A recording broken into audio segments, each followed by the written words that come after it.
All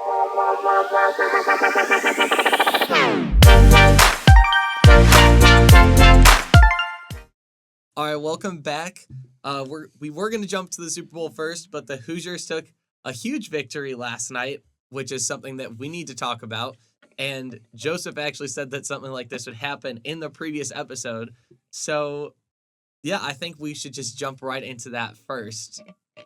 What were your thoughts on the game, actually, Joseph? Listen, I mean, at the end of the day, I think what I said is what I said. They had to put effort into this game. They had to. You said that they weren't even gonna win like 3 games or something like that. Yeah. And I'm like, you know what? Based on the way they're playing and like their attitude, I could see that. But I also said it literally doesn't take much for this talented roster of players that IU has for them to win a game like this. And I said if they just showed some effort and some attitude, and then we got the news shortly after our episode, Ryan, where Woodson, they kind of came to an agreement where they're not going to move forward next season.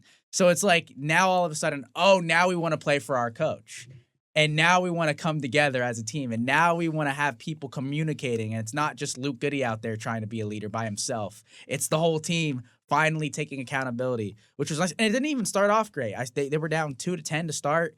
And at Michigan State, that place goes crazy for basketball. You know, Tom Izzo, one of the best coaches ever. We spoiled the party for him because he was about to get the most Big Ten wins ever. And we spoiled the party. I listen, a lot more can happen. I don't know if you guys saw the Michigan game this past weekend. They almost came back in that game. They were getting destroyed in the first half. And I was just like, you know what? There's just a little things that they can change to come back into that game. And they did. They almost pulled it off. And I think if they just focus on that second half against Michigan and what they did against Michigan State, there could be a lot more wins like that. Just you have to put effort in. You have to show that you care. And it's the optics of it. You can't be looking at your teammates when the other team scores a bucket and just not caring and just not communicating with each other and not getting hyped when someone has a big play. Like last night, that looked like it changed. The energy genuinely looked different.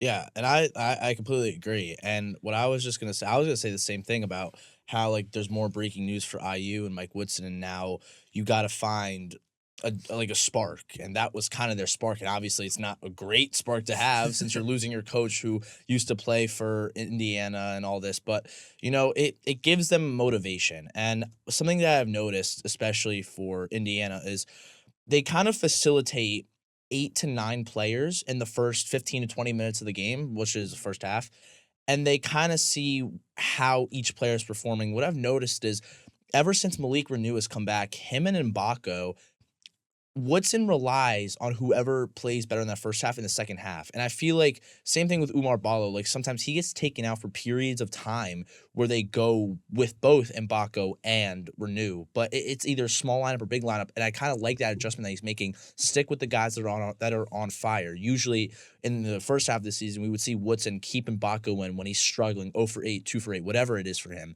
But now he's kind of shifted it more towards who is playing their best basketball currently. And yesterday, Malik Renew in that second half completely took over. I mean, 8 for 19, double-double, 19 points, 12 rebounds, 2 of them offensively and 2 assists. He played phenomenal, and he took over in that second half stretch. But something that's got to change, we saw it in both the Michigan games, both Michigan and MSU, the slow starts have got to stop. Because if that slow start didn't happen in the Michigan game, they would have wiped both Michigans, I think. I tend to think that, but like you said, Joseph, 10-2 starting off against MSU, they were down 8. Not a great look, but luckily able to kind of come back and get a big upset there. But yeah, the slow starts have got to stop, and I like the facilitation that Woodson has going with sticking with the players that are on fire. Yeah, I agree, and I mean also with the because they also have slow starts, but they also have had like really horrible endings to games, and I think we did kind of touch up on that a little bit with the Purdue game, like when Miles Rice had the ball, when he probably shouldn't have had the ball in that game just because he didn't have the hot hand. Probably should have given it to Galloway or Mbako because they had the hot hands. And the past 2 games, like it seems like Woodson is starting to make those kinds of adjustments and just put the guys on the floor that have the hot hands. Because I mean, we've talked about how talented this roster is, and when you have more than enough player, like, because you only need 5 guys on the court. You don't need 8 or 10 or 11 like in football. You just need 5. So, I mean, if you have 5 people that have hot hands, but you still have a stacked roster behind that, like other players that maybe could give those players rest every once in a while, but just like sub them in and out of like, and it's different every single game too, which I think is really good for this IU team. And it's nice to see that Woodson is starting to use that more as well, because I mean, just Mbako, Ballo, he only played 26 minutes in the Michigan State game, whereas in previous games he had played almost the entire game or 38 minutes of the game, which is basically the whole game, like for the entirety of the year. Which I think that's a notable stat line for at least him. And Goody was in for the most amount in that game. He was in for 36 minutes, and in previous games he hasn't even started. So I think Woodson's starting to make adjustments, and maybe after this Michigan State game, we can get hot and win out. Maybe this is the game where we have a turning point. Maybe. I mean, at the end of the day, I really saw just a difference in the energy there. Malik Renew, he came off the bench last night, right? Yeah. Yeah. That, I mean, they should continue to do that moving forward. You don't need Ballo and Renew out there at the same time, because that just is going to clog everything up. They're both a similar type of player in the sense that they're going to post up. Most of their points are coming from interior post hooks, offensive boards, and you don't want to have your facilitators trying to get in there and it's just clogged up. Renew played probably his best game maybe as a Hoosier, just like the efficiency, like the offensive rebounding, like he mentioned, the 2 assists. I mean, why not throw those in there? It's just, I don't know if Anthony Leal played okay, 2 points, 3 assists aboard. Trey Galloway, 6 points and assist. Those two seem like they're out there, but it's almost like cardio for them at some point. And I understand that they have experience, but man, I see Bryson Tucker here just with 7 minutes, and I mean, talent-wise, I really think he should be getting some more play. But overall, a good game for the Hoosiers, man. I'm happy for Mike Woodson. He was really getting a lot of hate. Oh yeah. I think people have softened up on him ever since he said he was going to step down. So now like everyone kind of feels bad. But no, I agree. And something I kind of noticed too, like even coming into the season, is when you look at the roster, the amount of bigs that we have, like with Mbako, Renew, Ballo, and everyone else, a lot of them are ISO type players. Like they like to take over the game by themselves. And we saw a flash of that with Renew last night. But in the overall scheme of things, you can't have that like play out for the whole team, because when you have one-on-one players that's really all they can kind of do, they're going to end up struggling because they're not going to sink shots. And I think we've seen examples of that with Ballo when he takes over games sometimes. We see Miles Rez, he had that game earlier in the season, and Mbako, who he has on and off points, and obviously this was an off game for him. I mean, 7 points and 2 rebounds, just not what we would see out of Mbako, who coming out of high school was a great recruit for IU. But yeah, I think being able to play more as a team and kind of get off those ball screens, because I feel like that's what we see constantly, and it's just it's become such like a routine now. If they want to get into like a system type team, that's what they've been going towards. But I feel like they've got to be more creative. They got to be more diverse. They got to draw up some other stuff that they can kind of find ways to get like their shooters open, like Luke Goody, who recently has been doing really well. I mean, 4 steals last night. That was huge for IU. But yeah, they got to be more of a system and more of like a team. Yeah, no, because like you said, like we have the players to do that, and I think like we've been saying, like that's where we've been finding the most success in games, like especially in the ones that we win, or in the games kind of like Michigan where we didn't win, but we were coming back and we were like we dominated portions of the game. And I think that's what we need to. We just focus on that and just keep doing that. Then I think we should be good. The rest of it, maybe we pull a North Carolina State from last year where they go and are the last seed in their conference tournament, win their conference tournament, get an automatic bid into the NCAA tournament, and then somehow make an insanity run, um, just from being hot because they just won and they've just found a way to win. Maybe that's what we do this year. Who knows? But Super Bowl, I do kind of want to talk about the Super Bowl now because it was a crazy game. I mean, you look at the score first glance, 40-22, and you think, okay, maybe like it was close in the beginning and the Eagles pulled away. No, far, far from that. If you watch the game, it was a much more dominant performance by the Eagles than the score is letting on. Like Patrick Mahomes threw 2 interceptions. One of them was a pick six.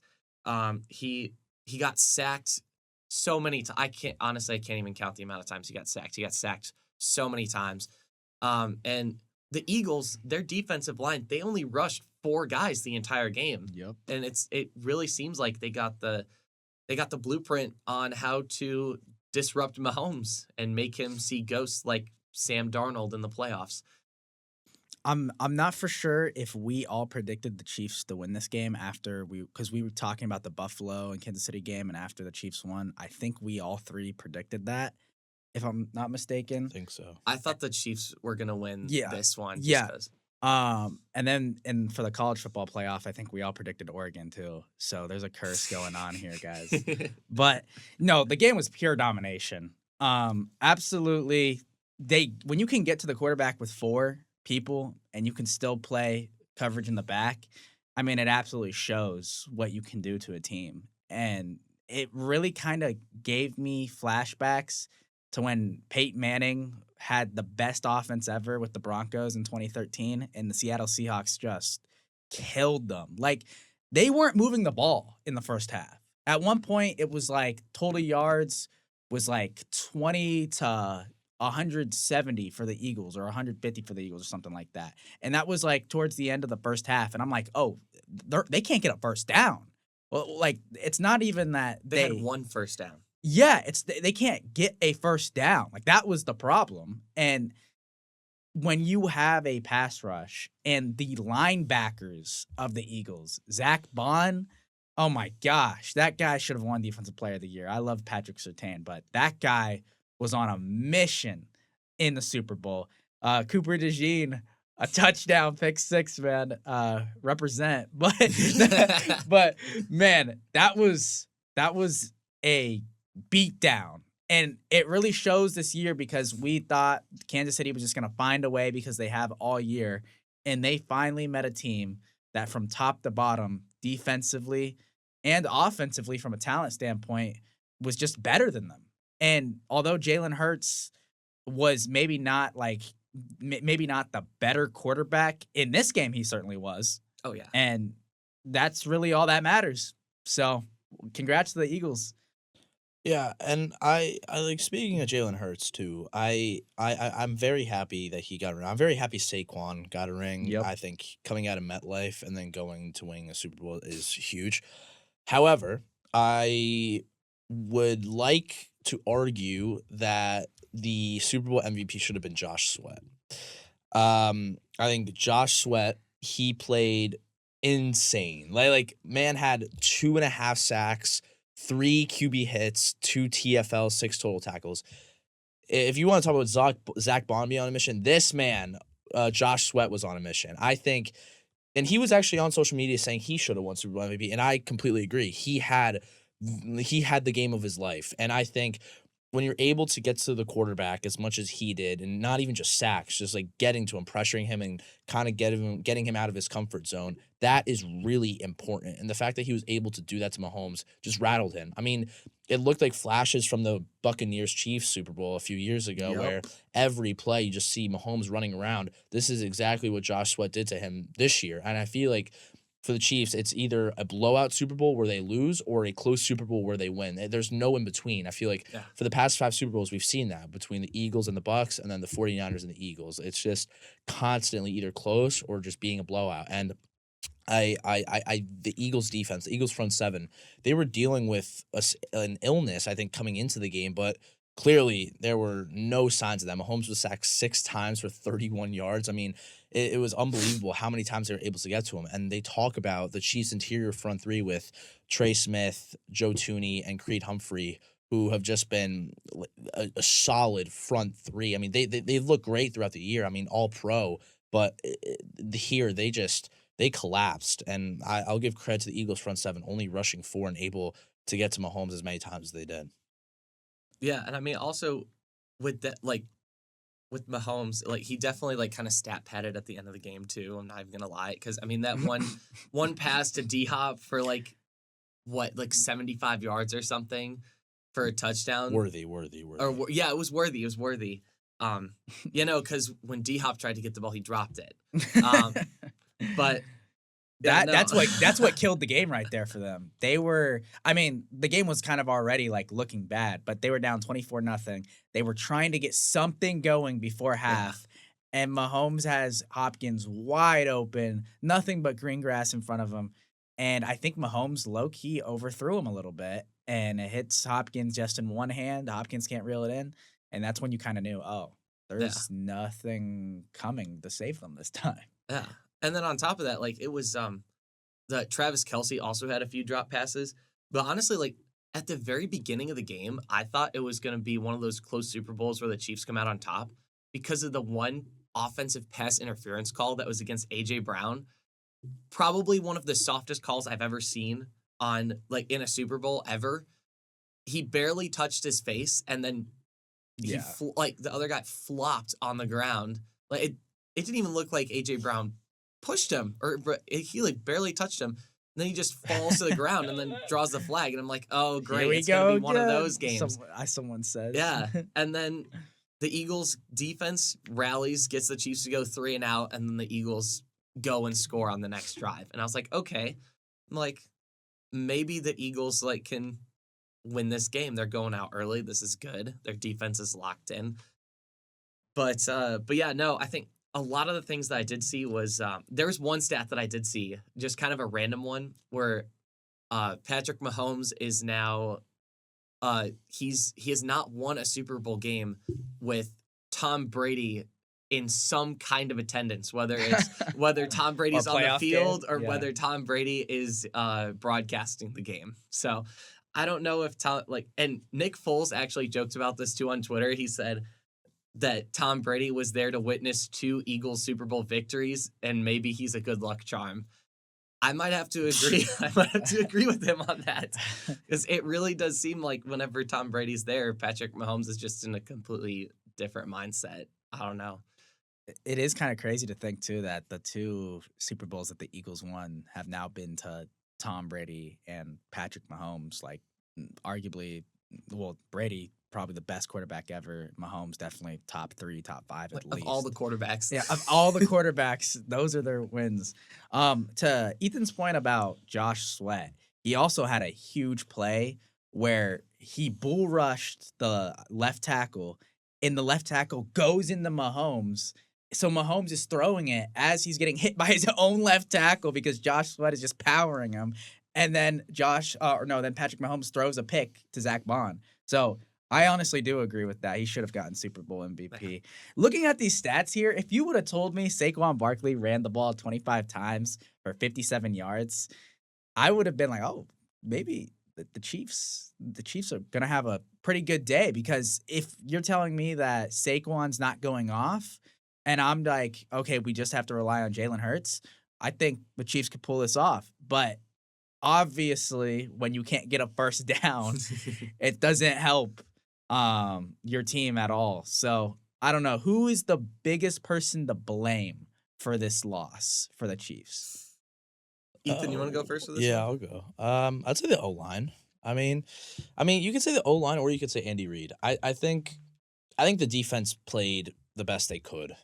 I mean, when you're punting the ball 6 times, whatever it is, and then you're also throwing 2 interceptions and fumbling the ball like however many times, it becomes it's hard to kind of rely on a defense as good, because I will say the Chiefs defense is very good, and if you're relying on them to stop this Eagles team from front to top or from top to bottom, where it's just explosive player after explosive player, it's hard to stop. And I'll give credit, like the Chiefs, they tried limiting them, and we have seen a 24-0 comeback from them before in that Texans divisional game where they scored 28 points in a quarter. So Yep. I mean, it clearly was not over at half, but I mean, yeah, the O line, they just could not hold up whatsoever. And like to your point, Joseph, about like the O lineman being like shoved back right into Mahomes throwing the pick. That's like an example of it. Like that's not Mahomes' fault. It's his front line that's just kind of like throwing it for him, and he doesn't have the time. And like there was a stat like. Whereas, like, if the ball was released like within 2 seconds of the snap, the Chiefs are like 18-1, or it was something ridiculous. But yeah, it's Mahomes just had no time whatsoever. But and I for that I'd blame the O line. Yeah, I mean, for me, honestly, I think it's partially coaching because it didn't really seem like anyone on the coaching end was making any kinds of adjustments for the Eagles. And I don't know if it's because they just didn't know what to do against the Eagles because they were, especially on the defensive side of the ball, they were just so well balanced and they had a great coverage for like Mahomes and his passing game. And they were also able to contain the rush Mhm. because even though the Chiefs defense was able to contain Saquon, they were able to get a lot of rushing yards. Jalen Hurts had the most rushing yards. He rushed for 72, which I think honestly that's part of the reason why he got MVP was just because of those rushing plays because he got huge gains from those. Um, but yeah, like there was so much hype going into this game about Andy Reid and Spagnola, like the Yep. coaching, and it just did not live up to the hype for me. Like they weren't making the adjustments they probably should have made going into the first half or going into the second half. And the Eagles, they just basically were like, yeah, we're gonna come out here and we're gonna put a brick on top of the gas pedal and we're gonna let the car with the Chiefs in it just drive off the cliff into the Pacific Ocean or something like that, you know? Yep. This happened in the Tampa Bay Super Bowl as well when the Chiefs played them. Yeah. I don't know. I like, listen, I'm a big Andy Reid guy in terms of he has a lot of success, but the halftime adjustments is we need to turn this into a short passing game. Quick, get the ball out quick, fast. Like, you know what makes Tom Brady the GOAT is he always took what the defense gave him. Always. And then he would take his shots downfield later on in the game because he would understand the moment. I don't know, like watching the Kansas City Chiefs play, it felt like I was watching the same thing. He snaps the ball, he has it. He's trying to step up in the pocket, he can't, he goes down. And it's like, where are the checkdowns? Where are the drags? Where is the mesh concepts? Where are the crossing routes? Do something to get the short game open because you're not going to be able to do the long game. You just saw that in the first quarter, the second quarter. So make halftime adjustments. This happens, and for the life of me, I just don't understand why they didn't do it sooner. They started scoring there at the end, but it did really feel like stat padding at that point. Yeah, I don't think they had their starters in. The Eagles defense was just like nothing cheap, nothing deep really, and they didn't even, like you said, didn't even really have their starters in. So I just don't know why you wouldn't switch your game plan up the moment you see we cannot just have Mahomes sitting back there. Yeah, and it's funny too because the Gatorade bath came with 4 minutes left in the fourth quarter. So like, And then they still scored a touchdown. yeah, afterwards. and you knew it was over by then. But yeah, I mean, overall, I like Andy Reid. Like he's one of the best coaches of all time, like Yeah. no doubt. And he's like a mastermind with like halftime adjustments. And yeah, like to your point, like we saw nothing like whatsoever. And like the amount of like they've won 16 straight one possession games, and they were 3 possessions. Like it was a 3 possession game in the Super Bowl. It's just there was no showing from Andy Reid. And they came back out with nothing on the table. Like there was nothing. Like Philly, they still outscored them in the third quarter, and then the Chiefs kind of took over once the backups came in for the Eagles. But yeah, it was bad. It got really bad, and I think the Chiefs coming back next year, I think they'll be good. I think the Eagles, they'll also be really good. I think the Eagles will be I think the Eagles could run it back. I potentially think they could. I mean, they have really good lineup. I mean, they have some people they got to pay, but the amount of breakout stars they had this year and the rookies that they got who performed to extremely high levels with Cooper DeJean, obviously, and then Zach Bond having his breakout season. It's going to be a good year for Philly fans next year. Yeah, honestly, I would argue that this could be a great few years for Phillies fans because I mean, I don't think Jalen Hurts is gonna leave the Eagle. I don't. I think they're probably gonna keep him, and they're gonna try to keep like AJ Brown and uh Saquon. Saquon looks happy there. Like yeah, and Devontae Smith. Like they're gonna keep those guys together for sure. But I mean, they like one of the things that I did see or did hear like during the broadcast was they were talking about the Eagles and how they're not only good in the like when it comes to free agency and finding the guys that they need in free agency, but they're also good at drafting. Like they're really good at finding people who they need in the draft.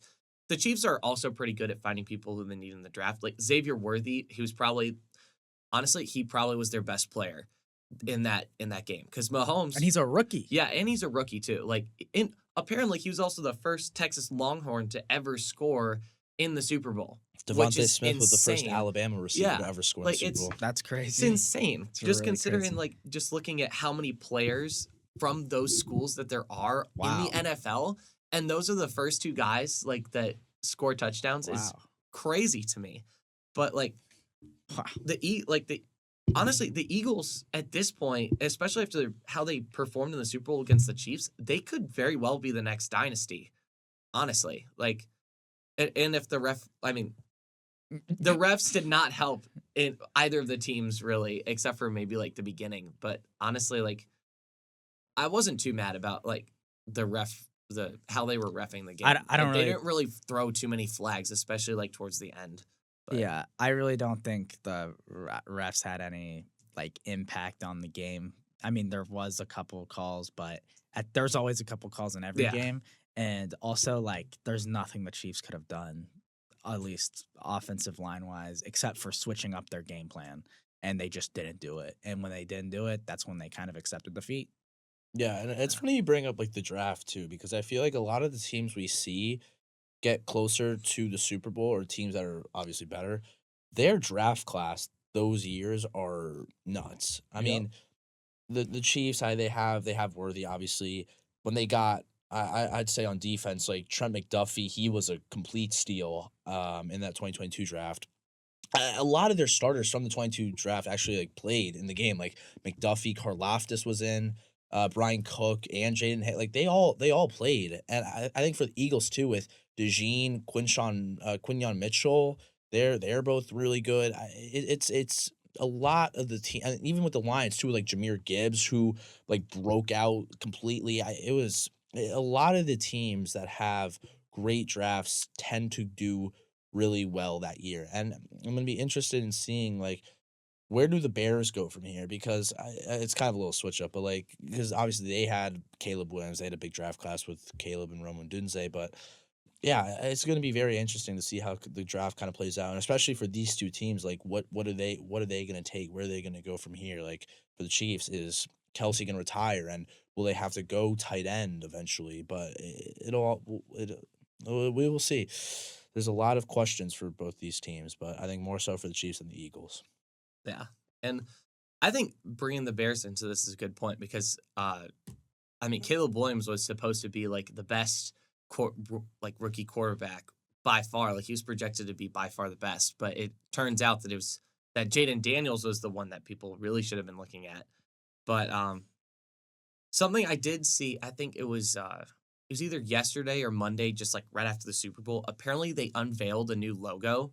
I don't know if you guys got the chance to look at that. The bridge. It's like, well, I mean, it has the bridge, but like To the Commanders, it's or the Bears. it's interesting because you know how there's the whole color theory thing No. that's like that like for the Super Bowl logo. Yeah. This logo has Every like color. every single color. Oh. Every color. Oh. Every single color. And I'm like, I don't know, like just by looking at it, who do you guys think is gonna be the next Super Bowl teams? The Cowboys fits right in. The whole rainbow. Give it to the Cowboys. No, I don't know. Oh, I see. If I have to predict the Super Bowl next year, ooh, I don't know. It's hard to say. It just depends like where everyone goes in offseason. I mean, I'll go. Ravens, Lions. Really? You Mm, think so? I like that. I don't think that's bad. I'll go. I don't think Lions just because they lost both their coordinators, and I don't Oh, think they'll that's be right. as good. Yeah. But this is see, this Early, is early tough. predictions. Early predictions. I'll go Packers Chiefs. I think Packers will be very good this year. I think they're going to get a wide receiver. I think Jordan Love is going to break out. Their defense is really good. Edgar and Cooper also a big snub from D-Roy. I think he should have been in the conversation for that. I think Chiefs run it back, and I think Packers will put up a really good test for them. I think they're going to be a really good team this year. I guess I'll go next. I don't know. Like I'm trying to just like look at the colors, but like you see, like Green Bay. I think at least based on the color theory, I think Green Bay is plausible just because like you see like the yellow and the blue mixing, and then you get green. But then like in the and the Chiefs too, because like you get yellow and like kind of pink, and you get kind of like the Chiefs like burnt orange color. But at the same time, like the Bills is also like you get the blue in there and the red, and that's like the Bills, um, which I think it'd be cool to see them in the Super Bowl. So I think for at least for my AFC team, I think I'm gonna go with the Bills. NFC team though, I think I might go. I think I'm gonna go Eagles. I'm gonna go Bills Eagles for the next Super Bowl. The one that we wanted Two this fan year. bases. Two Yeah, fan bases. I man. think it's gonna be Bills Eagles. Man, I think so. I said Ravens, Lions. Also the color theory, like a couple years ago, because now I do remember it. A couple years ago, it was red and purple, and everyone Yeah. thought it was the Ravens and 49ers, and then it was the Chiefs 49ers. So I don't really know if it's that relevant, but Then it got spun into Taylor Swift like yeah. representing lavender like it's her like favorite color or whatever. Oh my god. And that dude. that's how like it kind of stayed like relevant, I guess. But Okay. Well, so I'll do Ravens Lions. I think the Lions are just bound to break through at some point. That fan base wants them to break through so bad. They still have all the weapons in the world. Like defensively, they're getting everyone back that they lost because they had so many injuries this year. So I really think the Lions could run it back and for their fans' sake, hopefully get in there. And also Lamar. Lamar needs to break through, man. Lamar needs to break through, just like Josh Allen and Joe Burrow's made a Super Bowl already. So I think the AFC is actually going to be a lot more competitive next year, like in terms of you're going to see everyone and you're going to be like, oh, I don't think the Chiefs have it this year. Because to me, it always felt like the Chiefs were going to win the AFC this year. And to me, it always felt like the Chiefs were going to win the Super Bowl, but we got shown that was not the case. But I really want to see like a new power emerge from the AFC, whether that's Lamar, whether that's the Buffalo Bills, whether that's the Bengals or someone else even. So I think this is the year that the Ravens finally break through. I could see. I think he was robbed MVP, but I think I agree with that. I hope he does get a ring eventually. I think the Bengals will be a sleeper team this year.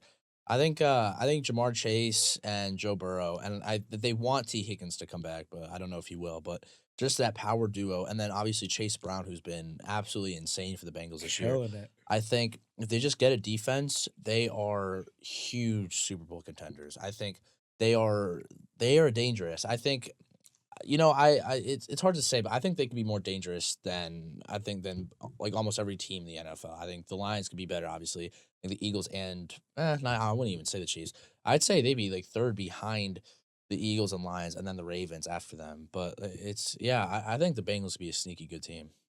yeah, I mean the Bengals have already kind of I think addressed the problem on defense because they brought in the defensive coordinator from Notre Dame, which I think is a huge move on their part.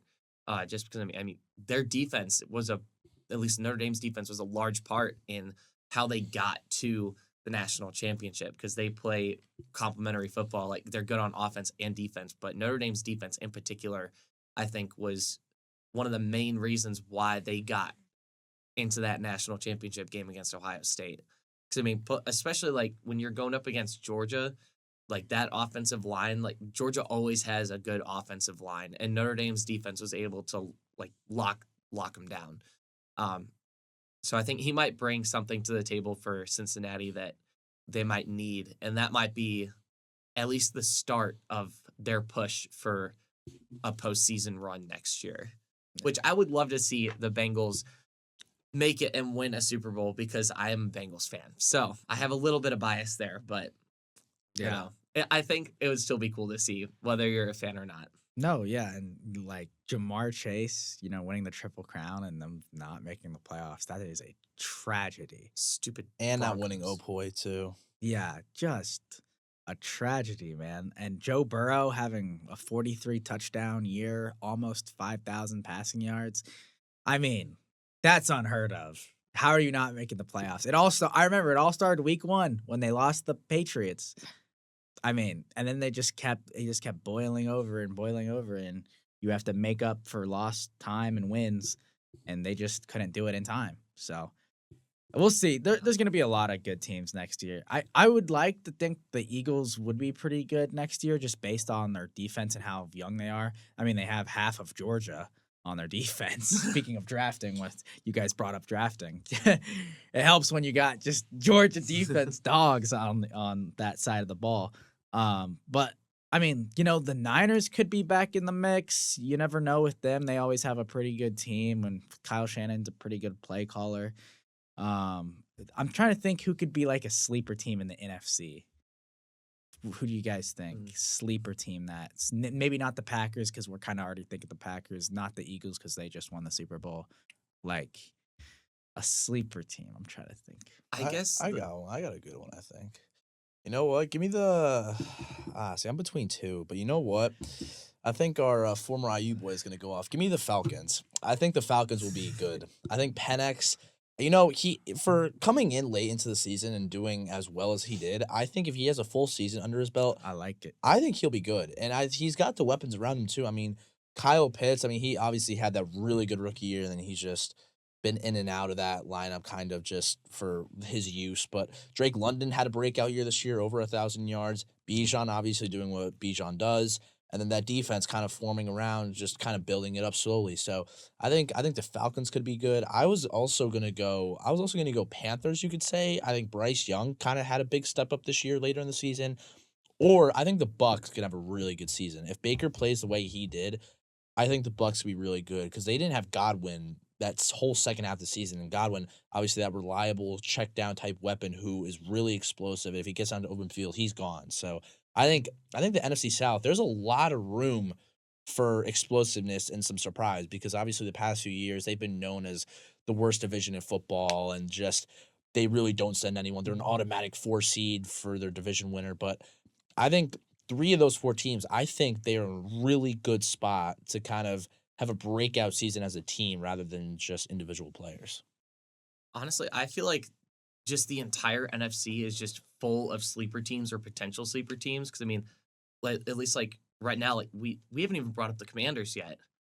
Yeah. They're easily. I mean, they made the NFC Championship game this year, and they like. Do you think you'll have a sophomore slump? I mean, I don't know. I mean, C.J. Stroud did, so they Yeah. might have a sophomore slump. But depending on what they do in the draft, they might develop that defense a little bit more, and maybe it'll kind of offset a little bit. Yeah. But I mean, depending on how the draft goes, like New York Giants, depending on who they have at quarterback and who they, and how quickly they, I guess, get accustomed to playing an NFL style game, they could be a sleeper team because they already have Malik Neighbors at wide receiver, and he even with not a great quarterback at the helm and probably like not the best roster with him, like he was still able to put up some decent stats. I guess Carolina also is another one that kind of comes to mind as well, like because again, kind of like to Ethan's point, like the NFC South is it's primed to have at least a few of those teams start to be explosive next year. And I think at the end of the year, or at least like after Bryce Young got subbed out for Andy Dalton and then put back in, it seemed like he kind of figured some stuff out and was starting to find some kind of rhythm. Maybe he can keep that going next year. Maybe they put some pieces around Bryce Young that'll improve his game even more to the point where they could sneak into the playoffs maybe. Um, and I guess maybe the Saints just because I feel like they're again NFC South team, but like I feel like they're also pretty consistent in the fact that like they're not almost like the Steelers except not quite except the Steelers always make the playoffs, the Saints don't always make the playoffs, but like they have a decent record most years. Like they're not like they really just need more things to go right for them. I don't know. Yeah. Sleeper team for me, you know, this is gonna. I'm gonna take a shot in the dark here. You know, because I really just want to see this guy perform well, and I just want to see this team perform well. I'm gonna go with Carolina, Carolina Panthers. I think Bryce Young is gonna. He improved a little bit this year, especially after he got benched. He kind of realized he was putting on bad film, and when you put on bad film, you're gonna get benched eventually. And then after he came back from that benching, he had a pretty good back half of the year. I think they actually played the Chiefs. I mean, everyone plays the Chiefs close, but they played the Chiefs pretty close this year. I will say, I think Bryce Young is going to step up in a big way this year. And I think the Panthers are going to be a surprise team in the NFC. No, I think Panthers will be good. I think the Cardinals will be good too. I think Ooh, The Cardinals. Trey I forgot about McBride that. had one heck of a year as a tight end. McBride. Shout out fantasy football, Trey McBride. You are a Marv. goat. So is Jamar Chase. I've had him for 2 straight years. Maserati Marv. It was a great year for fantasy football. But I think the Cardinals and Kyler Murray, I think they'll be really good this year. I mean, obviously their division is so tough. The NFC West is always really good. The Seahawks, they're like the Steelers of the NFC. Like they somehow are like 9-8 or 10-7, and then either miss the playoffs barely or just barely make it, just like the Steelers. But it's hard. I mean, obviously the 49ers have been good the past few years. You have the Rams who are, I mean, with Puka now, they are just absurd. It's hard. And I think the NFC, especially with the way the NFC North is too, where they're automatically going to have 3 playoff teams with the Vikings, Packers, and Lions, it limits the space available, and 2 of them will be wildcard teams, so there's only really 1 spot left. So I feel like if the Cardinals get that recognition, they'll be able to shine. It's just the mobile quarterbacks nowadays that have just come into the league. I mean, I feel like we see it more and more with the playoff teams. The playoff teams always have a mobile quarterback. I mean, the Chiefs, obviously, that's not really the case. I mean, Mahomes, he's not bad, but like when he needs to go run the ball and get a first down, he will. But obviously Jalen Hurts, Lamar, Josh Allen, all 3 of those guys, just big, heavy runners that can put the team on their back whenever they need. And I think that's just kind of the way it's going in modern football. I mean, obviously with basketball, we see heavy 3-point shooting, but football, it's more about mobile quarterbacks. So that's kind of the fit that the Cardinals have. And obviously James Conner, getting him back, getting Marvin Harrison Jr. For his second year. Let's see how he breaks out. I mean, obviously he had that really good first game, but ever since then he's just kind of been on and off. But getting him more involved, and then obviously Trey McBride in that defense, I think they could be really good as long as they win their division games. Yeah, there's definitely a lot to look forward to for this draft, like because we're gonna really see what these teams are gonna look like, and because I mean, like the Giant, like I'm very curious to see who the Giants pick for quarterback because I mean we've seen so many things, like I don't know, like I mean we have talked about Jackson Dart, and how they're probably Ethan especially. Ethan loves Jackson Dart, but how he's probably the best quarterback in that class, and just thinking of like having someone like Jackson Dart throwing to Malik Neighbors, I just think that is gonna be deadly just right off the bat, like just instant.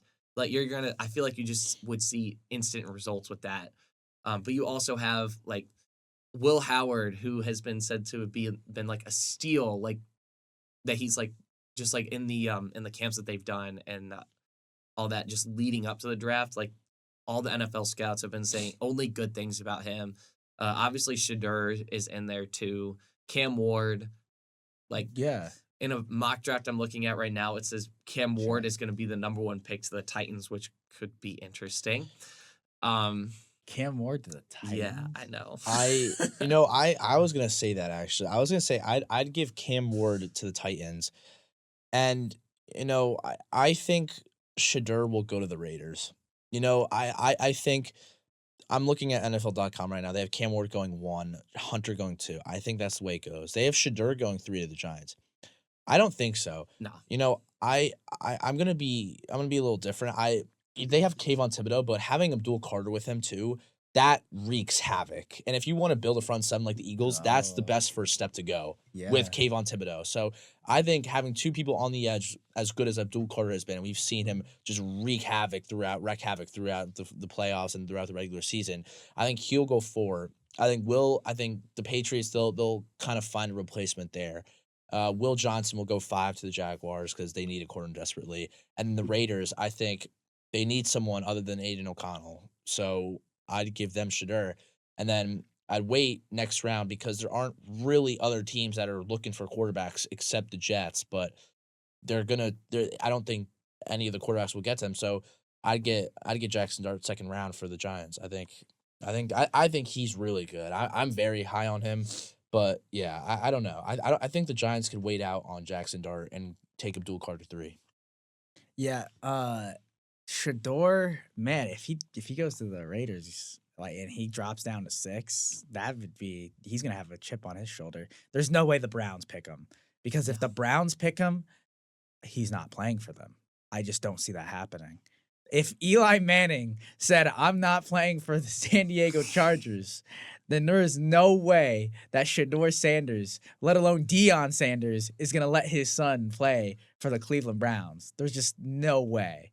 Um, I think him on the Giants, if he was to get selected by the Giants, it's almost like they would just ruin him. I Yeah. feel like it's almost like he'd get killed out there. I mean, it does kind of. I mean, it fits his personality though. He's like really Hollywood and like he's perfect time and got his watch on all the time, celebrating. So, I mean, Shador, wherever he ends up, I think he's eventually gonna be a good quarterback because he was in a college that didn't really have an offensive line for him that well. But I mean, overall, this draft class with quarterbacks, I'm really iffy on them because Cam Ward, he's a great player. Like I like Cam Ward, but I don't know if he's like a pro. I don't know if he's a pro because I've seen him sit out a whole half of games. I see him in the pocket just chilling, like not moving his feet at all, and I see him like nonchalantly moving. I don't know if you can get away with that in the NFL. I genuinely don't. Um, I think you kind of can. I mean, I think Jaden Daniels is the most just pocket, just calm type quarterback we've seen. I mean, the way he's just able to just spin away, get away from like 300-pound linemen and just run for the first down. I feel like that's just kind of the way Cam Ward is. I mean, I think Jaden Daniels is obviously on a way different level than Cam Ward is. yeah, But I think Cam Ward kind of it's flashes like Jaden Daniels. I mean, and obviously you can't really compare someone to Jaden Daniels just because he's a rookie. yeah, It's just he needs to develop more. But I think Cam Ward, it's very similar their play style. They're very just nonchalant, just go with the game. Like I mean, Miami, you just see him running in circles 50 yards before even throwing the ball sometimes, and it works out. I mean, that's the same way Jaden Daniels is. But I think Cam Ward's risky. I don't. I am a believer in Cam Ward. It's just the weapons he has around him is going to be the problem because the yeah, Titans. It's hard. I mean, they've gotten rid of everyone, and when you lose like Derrick Henry, obviously, they've lost everybody. So it's just, can you surround Cam Ward with good weapons outside of the draft to kind of give him help? Because obviously, Jane Daniels, he went into a system where they had Terry McLaurin. They had two solid running backs, one of yeah, them rushing heavy, one of them passing heavy with Austin Eckler and Brian Robinson. But Cam Ward, he doesn't have that. He can't really say he has a running back. I mean, wide receiver, he's got Nick Westbrook Akine, but besides that, who else do you really have? So I'm interested in seeing where the Titans go on this because you could go quarterback or you could go a weapon like Travis Hunter if you want to do that and be bold. But yeah, it'll be interesting. But at that point, too, I think the Giants, they would get a quarterback then. I think they would remove the Jackson Dart talk and they would go Cam Ward at 3. I think the Titans pick is going to say a lot on the rest of the top 10 draft picks. It's gonna be like the draft day movie. Depending on what happens, it's gonna love that influence movie. everything else.